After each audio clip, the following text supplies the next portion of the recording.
Hey guys, it's Marcus. I just got 7th place playing pure Odion at the Kissimmee Regional this Saturday. My matchups were Malice Feedsmith round 1, Voiceless Voice round 2, Feedsmith Bestial Malice round 3, Dynamorphia round 4, Blue Eyes round 5, Feedsmith Bestial Ryziel round 6, Feedsmith Ryziel round 7, which was against YuGiOh, who ended up winning the regional. So shout out to him, very decorated player in the community for sure. That guy's pro. If I didn't lose to him round 7, then I would have won the regional for sure. So it had to be one of us. Round 8, I played against Bestial Malice, which was my second loss. Took it to a game 3. I'm pretty sure if we had more time, I would have won that match. But we had some unfortunate judge situations, which is no fault of the players. And round 9, I played against Blue Eyes. Most of my matchups, aside from round 7, I lost every die roll, so I was always having to play going second all my game 1s minus like 1. A lot of my matches were 2-0s except for round 7 and 8 and 6 where I went to game 3s. So yeah, let's just get into the profile. First, I want to give some shout outs. Shout out to everyone at the event. We have a really good community down here in Orlando and the Tampa and Kissimmee area, so that's always nice. A lot of my friends, a lot of the guys in a lot of my chats. Shout out to Tate. Actually, funny enough, I was talking to him about the deck last Friday, and I actually got a random idea from our conversation that I ended up adding to my deck, which was nice. Shout out to Oscar, the homie. We do it for Miss Gladys. If you know, you know. Shout out to my girlfriend, and yeah, shout out to the boys that were at the regionals. So like, Joe, ST, Chimmy. Shout out to Fresh Off the Press. You guys should check that channel out. Shout out to Diego. Shout out to John, he's a scrub. He didn't show up. Shout out to everybody. Bobby, everyone that was there. For the engine, I played 3 Man with the Mark, 3 Anubis, 1 Merciless, 1 Verdict, 1 Temple, and 3 Treasures. Times where if you have Man with the Mark and Field Spell, and activate the effect of the Field Spell to add your Merciless to summon it. Because sometimes you just don't have sets, which is why I try to maximize a lot of spell and traps.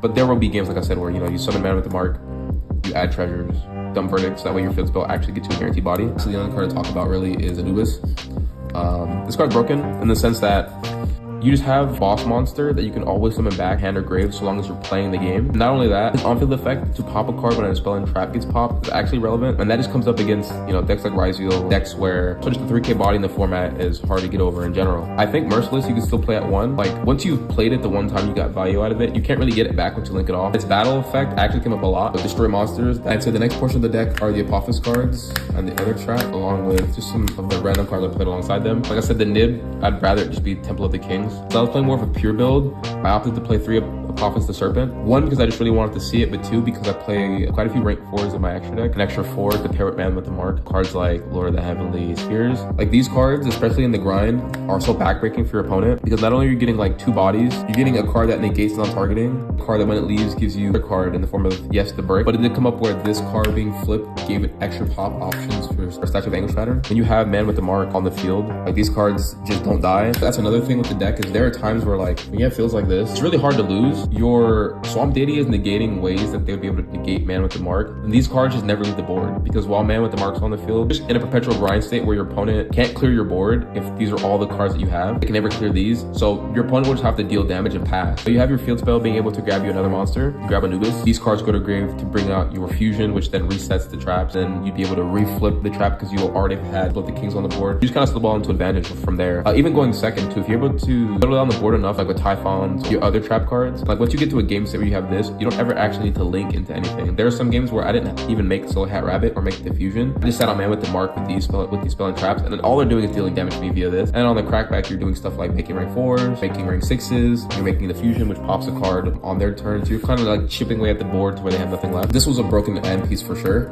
You'd have games where make Still Hat, you'd have boards where you'd have like this on the field, with this on the field, with an additional on the field, and you're just getting so many pops. Like, I had game states where sometimes you'd have SP up here. You can go like SP target this and like a Lord, and then clear up space to where then you could pop more cards with Statue of Anguish Pattern. A lot of my opponents said it felt like I just had Detonator on the board of how many pops you can get with Statue of the Anguish Pattern. So I do feel like if you're playing this deck, for sure, this is a necessary addition. Lord, phenomenal in this deck, being able to set any trap card in the game with whatever situation you're in. Valuable. Call by, terraforming, and then pop for just added consistency. And then my non-engine, I played 3 Ash. I main deck 3 Perulia because I just didn't have Fula. I did get favorable trades, like I would Perulia, my opponent would have to normal summon something. 3 Droll, it's a regional. And especially with Vegas ending the way it did, I expected a lot of YuGiOh, other rogue decks like Mermail, and so just being able to drill them, simplify the game state to where you can just play your trap deck, very good. Along with that, I expected a lot of people to play hand traps. I played 3 talents, but it's also a card you can set so that you get value out of your treasures with the king, so that's always really good. And then it couldn't really complain about it considering I didn't win a lot of die rolls, so when I opened this card going second, it was nice to clear boards, take monsters, or go down the field by taking cards in the hand. Round that off, I just played 3 Imperm and 2 Strike. Strike was really helpful, not only because Heavenly can set it, sack them when you draw this with Temple, but Strike was also nice because going second into a board, if you're able to slow down enough with non-engine, like Man with the Mark can get you small advantages where you can at least have some traps to play on your opponent's turn. You just don't respect Strike, especially post side when you're going second, and I think you sided it out. And then Imperm's just Imperm. It also just facilitates a lot of the Anubis recursion because you can also put back Imperm as well. So I just played 41 cards. So then I'll get to the extra deck real quick. Played 2 of the Divine Serpent. Usually just sack 2 of your Apotheosis traps to make it. And because it's an Apotheosis monster itself, it's just a solid card overall. You just get free value. Like this turns into this, which then turns into this, which then resets these, which is really nice. But also it being a reptile was actually pretty relevant because there were also game states where you could actually make Lars. And that came up a lot too. People just didn't know that these were reptiles. It was level 6, which actually, funny enough, came up with Apotheosis, the Swamp Deity, that's also level 6. So you're actually able to make cards like Goblin Biker, Crazy Beast, and things like that. I didn't have to go to the extra deck too much outside of the Divine Apotheosis. I played 1 Wind Pegasus at Ignister. It's because I couldn't find a Mylong. I guess one of my rounds, this card actually did something. And then for Ej'scast, shout out to Joe, I played 1 Typhon. I wanted to play 2. It did come up in some games where the second Typhon, especially into like the Fiendsmith, Rigel decks, would be backbreaking. The first one usually clears the board and you set traps and get into a grind. Sometimes they can clear this. Like if I had a second one, just being able to slap on a second one would usually just seal the deal. I played the Mirio because these would have been Ultimate Slayer targets. 1 Lars, it was a generic rank 6, but also being able to use Divine Serpent was nice. He added Omni game. Crazy Beast came up like once when I just had extra 6s lying around. Bringing itself back to then use it as like material, you couldn't go wrong with that. The Dweller, the Mitsurugi deck, the Fiendsmith decks should still be banned. Redoer, what more can you say? Having a trap card, be able to put a card back on the top of the deck, very good.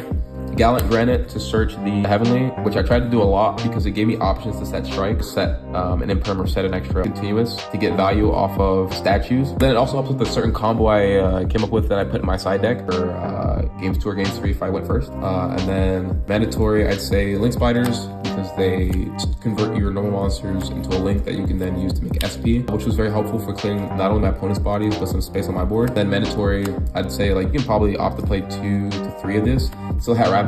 It just set the most useful continuous traps, especially one on my side, outside of just being able to set an English statue if you can't get to it. So that was the extra deck. Moving on to the side deck, 3 Lancia for Malice, say Harpies and 2 Lightning Storm for any other back row decks. Blue Eyes, Malice, clear the back row because they were setting a lot of stuff like Strikes, Judgments, and stuff like that. So this was always 3 Thrust because it helped get a lot of the different gun traps I needed, whether it was Lightning Storm, Harpies, Terraforming, Talents, Imperm. It also helped get cards like Ultimate Slayer, targets that I played, but also this funny package of Quantum Cat and Harpy's Featherstorm. So the idea behind these cards is you go first. Combo usually works where you go Man with the Mark, search field spell, set Apotheosis, flip Apotheosis to set Deity. At some point in the combo, you go, field spell, add Merciless. Any which way you can get to Gallant Granite, it would search Heavenly and make a Still Het Rabbit. Still Het Rabbit would set Quantum Cat. And what was cool about Quantum Cat was Quantum Cat effectively just, when you activate it, makes itself a Winged Beast. So then on your opponent's turn, after you've already, had this set, you flip it face up, and this is why you have to build the things on the field. You flip Quantum Cat, call Winged Beast,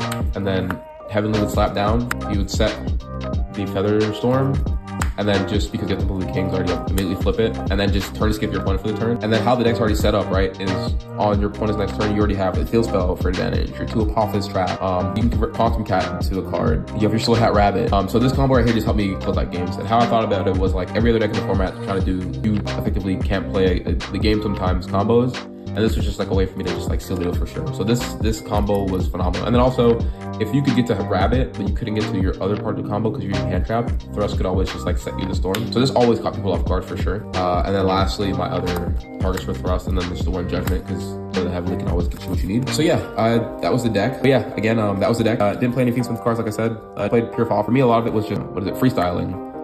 It was just me like just like playing out of my mind a lot of the time. It almost kind of feels like a mid-range combo deck with what you can do with it. So yeah, that was the profile. Thanks.